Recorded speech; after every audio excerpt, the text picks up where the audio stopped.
এখন বক্তব্য রাখবেন মাননীয় সদস্য সৈয়দা আফিয়া আশরাফি পাপিয়া, সংসদীয় আসন মহিলা আসন 41। আপনার সময় 10 মিনিট। মাননীয় স্পিকার, ব্যারিস্টার মওদুদ আহমেদ সাহেব, দেশনেত্রী বেগম খালেদা জিয়ার গুলশানস্থ কার্যালয়ে বোমা পাওয়া গিয়েছে এবং আজকে খুব গভীর দুঃখের সঙ্গে উদ্বেগের সঙ্গে আমরা আরেকটা জিনিস লক্ষ্য করলাম যে দীর্ঘদিন যাবৎ শহীদ রাষ্ট্রপতি স্বাধীনতার ঘোষক জিয়াউর রহমানের নামে জিয়া আন্তর্জাতিক বিমানবন্দরের নামকরণ নাকি পরিবর্তন করা হয়েছে। তার বিরুদ্ধে প্রতিবাদ স্বরূপ ব্যারিস্টার মওদুদ আহমেদ সাহেব বক্তব্য রাখতে চেয়েছিলেন। মাননীয় স্পিকার, আপনি বক্তব্য রাখতে দেননি। তার প্রতিবাদে আমরা সাময়িকভাবে 10 মিনিটের জন্য ওয়াকআউট করেছিলাম। মাননীয় স্পিকার, গত রাতে আকাশের চাঁদকে প্রশ্ন করলাম, তুমি আলো দাও কেন? চাঁদ বলল, এটাই আমার ধর্ম। নদীকে প্রশ্ন করলাম, তুমি বহমান কেন? নদী বলল, এটাই আমার ধর্ম। আজকে সরকারি দলের সমস্ত সদস্যবৃন্দদের প্রশ্ন করতে চাই, কথায় কথায় বিএনপির বিরুদ্ধে বিষোদাগার করেন কেন? নিশ্চয়ই মুচকি হেসে চিৎকার দিয়ে বলবেন, বিএনপির বিরোধিতা করাই হচ্ছে আওয়ামী লীগের একমাত্র ধর্ম। সম্মানিত স্পিকার, দিন বদলের কথা বলে চাকরি দেওয়ার ছল করে আওয়ামী লীগ এসেছে ক্ষমতায়। জনগণ ভাবে এখন আওয়ামী লীগ যাবে কখন, পড়েছে কোন জালিমের পাল্লায়। মাননীয় সদস্য, আমারও একটা ধর্ম আছে। মাননীয় সদস্য, আমারও একটা ধর্ম আছে, কিন্তু এই মাইকে বলতে পারতেছি না। আপনার সৃজনশীল ধর্মের জন্য আমার পক্ষ থেকে অসংখ্য ধন্যবাদ। মাননীয় স্পিকার, আমাকে রাষ্ট্রপতির বক্তব্য দিতে দেওয়ার জন্য মাননীয় স্পিকারের প্রতি আমি কৃতজ্ঞতা জ্ঞাপন করছি।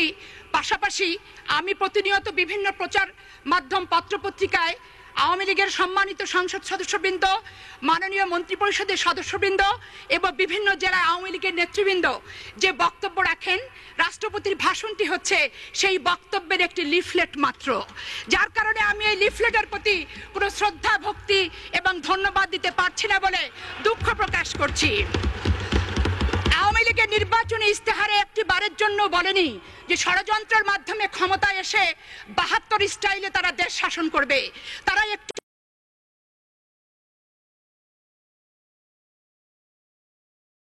দিতে পারছি না বলে দুঃখ প্রকাশ করছি।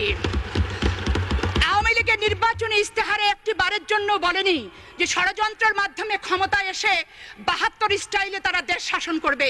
তারা একটি বারের জন্য বলেনি যে বাংলাদেশের রাষ্ট্রীয় ক্ষমতায় এসে বাংলাদেশকে ভারতের করদ রাজ্যে পরিণত করবে। তারা কিন্তু একটিবারও বলেনি মাননীয় স্পিকার যে তারা বাংলাদেশের সন্ত্রাস, টেন্ডার, চাঁদাবাজ, শিক্ষা প্রতিষ্ঠানে ভর্তি বাণিজ্য, নামকরণ পরিবর্তন, সর্বোপরি শহীদ রাষ্ট্রপতি জিয়াউর রহমানের মাজার নিয়ে তারা ষড়যন্ত্র করবে, তাদের নির্বাচনী ইস্তেহারে কোথাও কিন্তু লেখা ছিল না। মাননীয় স্পিকার, আজকে আমি একটি প্রশ্ন করতে চাই। লগি বৈঠার আন্দোলনের ফসল তত্ত্বাবধায়ক সরকার যেদিন শপথ গ্রহণ অনুষ্ঠানে গিয়েছিলেন, সেদিন বাংলাদেশের রেডিও টেলিভিশনের মাধ্যমে 15 কোটি মানুষ সেদিন দেখেছিল লাল পেড়ে বেনারসি শাড়ি পরে, গলায় মুক্তোর মালা দিয়ে, মুচকি হেসে দলের নেতাদের দলীয় পোশাক পরিয়ে সেদিন অভিনন্দন জানাতে গিয়েছিল কোন দলের নেত্রী। শুধু তাই নয় মাননীয় স্পিকার, বিদেশে যাওয়ার সময় জিয়া আন্তর্জাতিক বিমানবন্দরে উনি বলেছিলেন যে আমি যদি ক্ষমতায় আসি তত্ত্বাবধায়ক সরকারের সমস্ত কর্মকাণ্ডকে বৈধতা দেব। সবচেয়ে বাস্তব কথা হচ্ছে আমার নেত্রী, দেশনেত্রী বেগম খালেদা জিয়া সেদিন শপথ গ্রহণ অনুষ্ঠানে কিন্তু যায় নাই, যার খেসারত আজকের দিন পর্যন্ত তাকে দিতে হচ্ছে। মাননীয় স্পিকার, আজকে তার 2 কলিজার টুকরা সন্তান পিতাহারা সন্তানকে নির্বাসনে দিয়েছে বর্তমান সরকার। শুধু শপথ গ্রহণ অনুষ্ঠানে না যাওয়ার কারণে দেশনেত্রী বেগম খালেদা জিয়াকে ক্যান্টনমেন্টের বাসায় নিঃসঙ্গ জীবন যাপন করতে হচ্ছে। মাননীয় স্পিকার, 72 স্টাইলে নির্বাচন উপহার দেব বারবার বলেছিলেন তত্ত্বাবধায়ক সরকার। এই নির্বাচনে কাকে কত % ভোট দেওয়া হবে, কোথায় কোথায় তাকে বিজয়ী বলে ঘোষণা দেওয়া হবে, তত্ত্বাবধায়ক সরকারের কর্মকাণ্ডকে অনুমোদন দেওয়ার জন্য কি পরিমাণ সংখ্যাগরিষ্ঠতা প্রয়োজন সেটি ছিল পূর্ব থেকে নির্ধারিত। তাই তো বাংলাদেশের জনগণ বলে, জলিল সাহেব মুখ খুলল, থলের বিড়ালটি বেরোলো, ভোট নাহি দরকার, আওয়ামী লীগের গঠনে সরকার, রেডি আছে ফলমূলা, খালেদা জিয়া 35, অন্যরা 20, হাসিনা, নেই কোনো ভাবনা। আজকে কথায় কথায় আওয়ামী লীগের সংসদ সদস্যরা বলেন, কথায় কথায় বলেন যে ৭২ থেকে ৭৫-এর শাসনামল বাংলাদেশের ইতিহাসে যুগশ্রেষ্ঠ শাসনামল। দুঃখী মানুষের মুখে হাসি ফোটানোর জন্য শেখ মুজিবুর রহমান বিশাল বিশাল কর্মসূচি গ্রহণ করেছেন, যেই কর্মসূচির কারণে দেশে এবং বিদেশে উনি খেতাবে ভূষিত হয়েছেন।